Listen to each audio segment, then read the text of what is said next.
부활의 성도님들 반갑습니다.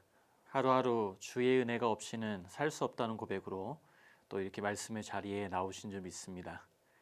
묵상하는 이 시간을 통해서 하나님이 우리 심령에 찾아와 주시고 우리도 주님 안에 잠잠히 머무는 시간 되길 소원합니다.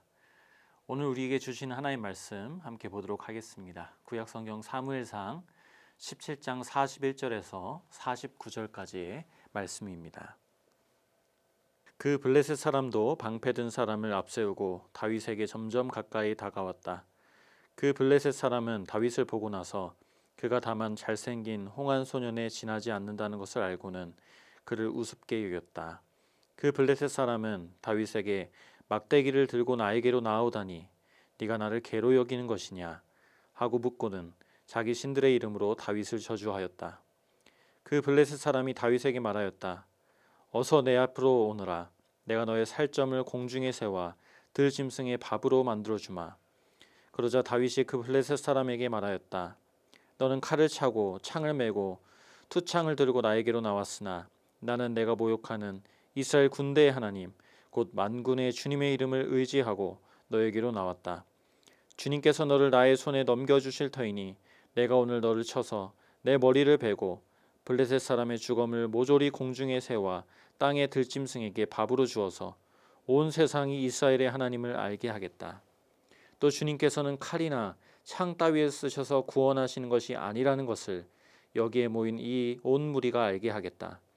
전쟁에서 이기고 지는 것은 주님께 달린 것이다. 주님께서 너희를 모조리 우리 손에 넘겨주실 것이다.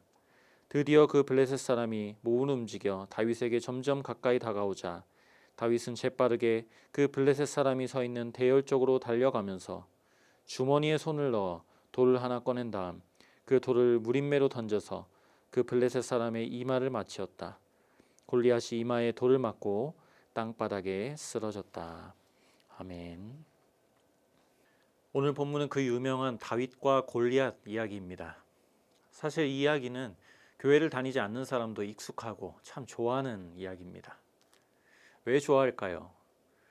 매일 내가 마주하는 이 현실과 너무 비슷하기 때문이죠. 사람마다 꿈꾸는 목표도 있고 그 꿈을 향해 나아가는 데 있어서 삶의 장애물들을 만나는데 그 장애물을 뚫고 가기에는 내 자신이 너무 부족해 보이더라는 것이죠. 그런데 그 불가능한 일을 다윗이 해내더라. 그래서 사람들이 도전과 감동을 받습니다. 그래서 누구의 인생 성공 스토리, 내가 이 자리까지 올 수 있었던 비결, 이런 자기 개발서의 단골 손님으로 나오는 스토리가 오늘 우리가 읽은 본문입니다. 그런데 여러분, 정말 이 스토리가 하나님 없이도 그렇게 해석되고 적용될 수 있는 본문인가? 한번 우리 살펴보도록 하겠습니다. 본문을 보면 골리앗이라는 이름 대신 블레셋 사람이라고 반복적으로 소개됩니다. 앞선 14장에서도 요나단이 해변의 모래같이 많은 블레셋 군대를 쳐 부쉈습니다. 근데 지금 또 싸움을 걸어오는 것이죠. 여러분, 우리 삶에도 이런 끈질긴 문제들이 있습니다. 다 이긴 것 같고 이젠 좀 잠잠해질 법한데 그 문제들이 다시 힘을 모아 싸움을 걸어옵니다. 이렇게 블레셋은 이스라엘에게 늘 불편한 존재입니다. 인생에서 사라져줬으면 좋겠습니다. 그런데 진짜 문제는 오늘 말씀을 보면 블레셋 자체가 아니었습니다. 이스라엘 속에 그 블레셋이 있어요. 이스라엘은 블레셋이 불편했습니다. 그럼에도 불구하고 블레셋의 우상에 마음이 끌렸습니다. 저 이방 나라와 같은 삶의 방식을 늘 동경해왔습니다. 하나님은 이 이스라엘 안에 있는 블레셋을 무너뜨려야 했기 때문에 블레셋을 남겨두신 겁니다. 여러분, 블레셋 민족이 강해서 이렇게 질기게 살아남은 것이 아니었습니다. 하나님의 계획 안에서 이 블레셋의 역할이 있었기 때문에 지금 남아있는 겁니다. 여러분, 하나님은 언제나 그 역사를 이끌어 가시는 중심에 하나님의 나라, 그리고 그 나라에 속한 백성들이 있습니다. 하나님은 그 나라와 백성들을 위해서 블레셋을 남겨두셨습니다. 왜냐하면 이스라엘 속에 있는 이 블레셋을 무너뜨리기 위함입니다. 그 안에 있는 이 교만을 다루시길 원하셨습니다. 4절에 보면 골리앗을 가드 사람 골리앗이라고 소개하는데요. 출신을 소개합니다. 여호수아 11장 22절에 보면 이런 말씀이 있습니다. 이스라엘 자손의 땅에는 아낙 사람들이 하나도 남지 아니하였고 가사와 가드와 아스돗에만 남았더라고 했습니다. 가사, 가드, 아스돗 이 세 지역이 뭐냐면 하나님이 가나안 땅을 완전히 정복하라고 했는데 이스라엘이 불순종해서 남겨둔 땅입니다. 왜 불순종했습니까? 시시한 겁니다. 여리고 성도 정복했는데 그것쯤이야 별거 아니야. 이렇게 불순종했다가 남겨놓았는데 그 결과가 어땠습니까? 가사에서는 삼손을 꼬신 들릴라가 나왔고요. 우리 사무엘상에도 살펴봤지만 아스돗에서는 다곤 우상이 이스라엘을 괴롭혔고 가드에서는 오늘 이 골리앗이 나온 겁니다. 하나님이 주신 힘으로 정복한 건데 그 힘이 내 것인 양 이용하다가 힘의 상징인 골리앗을 키운 겁니다. 여러분, 하나님을 붙들지 않고 힘 대 힘의 방식으로 살아가면 어떻게 됩니까? 결국 우리도 세상의 논리에 빠지게 됩니다. 골리앗의 위협을 들은 사울과 온 이스라엘이 놀라서 떱니다. 여러분, 언제 이스라엘 백성이 힘으로 전쟁을 해서 이겼습니까? 언제 힘 대 힘으로 붙어왔습니까? 늘 하나님을 의지함으로 여기까지 왔는데 지금 내 힘으로 붙어보려고 하니 안 될 것 같고 그래서 지금 두려워하는 겁니다. 여러분, 하나님은 절대 힘으로 이겼다 고백할 수 없을 그런 캐릭터를 이스라엘의 대표 장수로 내세우십니다. 바로 다윗이죠. 나이도 어리고요. 겉모습도 여린 이 다윗을 사울 왕이 이제 마주했는데 그 반응이 33절에 이렇게 나옵니다. 그만둬라. 네가 어떻게 저자와 싸운단 말이냐. 저자는 평생 군대에서 뼈가 굵은 자이지만 너는 아직 어린 소년이 아니냐. 골리앗은 평생 용사였고 너는 어린 소년이다. 여러분, 이게 세상의 논리죠. 너는 자격이 없고 얘는 자격을 갖춘 애야. 너는 돈이 없지만 얘는 돈이 많아. 너는 힘이 없지만 얘는 힘과 능력이 많아. 근데 여러분, 다윗은 이 세상 논리에 전혀 휘둘리지 않고 이렇게 고백합니다. 사자의 발톱, 곰의 발톱에서 저를 살려주신 주님이 저 블레셋 사람의 손에서도 틀림없이 저를 살려주실 겁니다. 그러니까 이건 스펙과 힘에 달린 일이 아니라 하나님이 관건이고 하나님께 달린 전쟁임을 다윗은 알고 선포하고 있는 것입니다. 여러분, 저는 우리의 자녀들이 이렇게 자라기를 소망합니다. 스피릿이라는 것은 하루아침에 생기지 않습니다. 다윗은 어려서부터 하나님이 보내신 그 구석의 목동으로 자라면서 이 스피릿으로 무장되어 왔습니다. 다윗은 곰과 사자의 싸움에서 자신의 능력이 아니라 하나님의 능력과 임재를 경험했고 지금은 그저 똑같은 전쟁터에서 곰과 사자의 자리에 골리앗을 대입했을 뿐입니다. 스피릿만이 아니라 방법에 있어서도 다윗은 세상의 방식을 따르지 않습니다. 사울이 노투구, 갑옷, 칼을 가져다가 다윗에게 입혀줬는데요. 여러분, 이것들을 17장 초반에 골리앗을 소개할 때 아주 장황하게 소개를 했던 아이템들입니다. 그러니까 사울은 여전히 세상 방법을 추구하지만 다윗이 그걸 입어보고 걸어보더니 바로 벗어버립니다. 그러면서 하는 말이 제가 익숙하지 못합니다.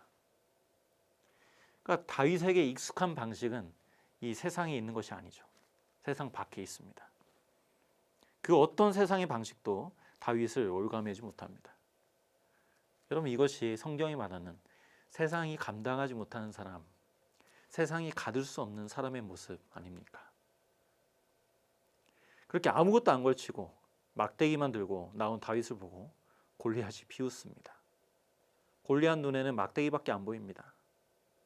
그런데 다윗의 주머니 속에는 하나님이 그동안 다루오신 그 간증의 산 무기들, 돌과 물매가 숨겨져 있습니다.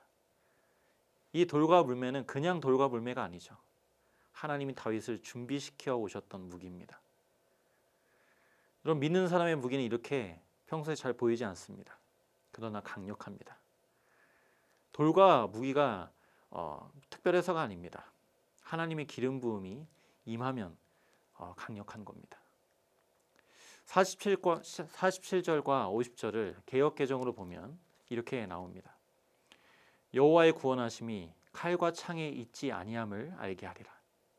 50절에는 다윗이 이같이 물매와 돌로 블레셋 사람을 이기고 그를 쳐 죽였으나 자기 손에는 칼이 없었더라. 여러분, 사무엘서에서 계속 강조될 것입니다. 구원은 칼이 아니라 하나님께 있다고요. 그래서 칼이라는 단어가 나오면 기본적으로 하나님과 다른 방향으로 가고 있다, 이렇게 이해하시면 됩니다. 그런데 다윗의 손에는 칼이 없었다고 말하고 있습니다. 그럼 바울은 고린도후서 4장 7절부터 10절에 이렇게 고백합니다. 우리는 이 보물을 질그릇에 간직하고 있습니다. 이 엄청난 능력은 하나님에게서 나는 것이지 우리에게서 나는 것이 아닙니다. 우리는 사방으로 죄어들어도 움츠러들지 않으며 답답한 일을 당해도 낙심하지 않으며 박해를 당해도 버림받지 않으며 거꾸러뜨림을 당해도 망하지 않습니다. 우리는 언제나 예수의 죽임당하심을 우리 몸에 짊어지고 다닙니다. 그것은 예수의 생명도 또한 우리 몸에 나타나게 하기 위함입니다. 여러분, 왜 사방이 막혔는데도 막히지 않습니까? 누가 봐도 답답할 만한 상황인데 왜 답답하지 않습니까? 이 숨막히는 세상 너머로부터 생명의 숨을 받고 숨쉬고 있기 때문입니다. 예수로 죽고 예수의 생명을 지녔다는 말이 바로 이 말입니다. 여러분, 우린 더 이상 에너지를 세상에서 얻지 않습니다.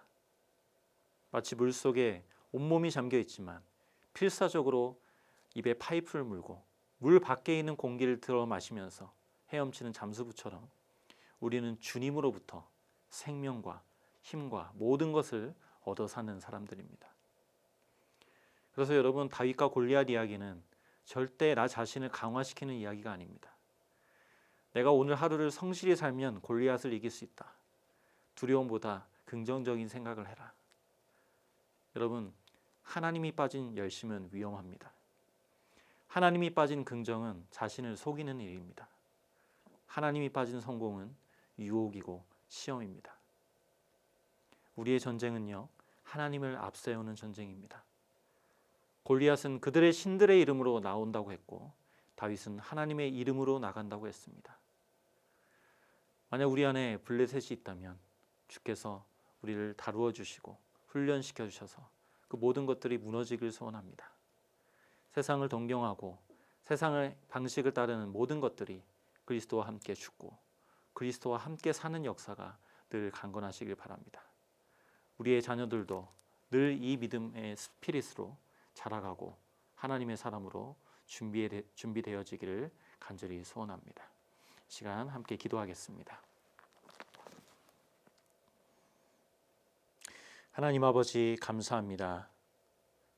하나님께서 보내신 이 세상을 우리가 오늘도 살아갑니다.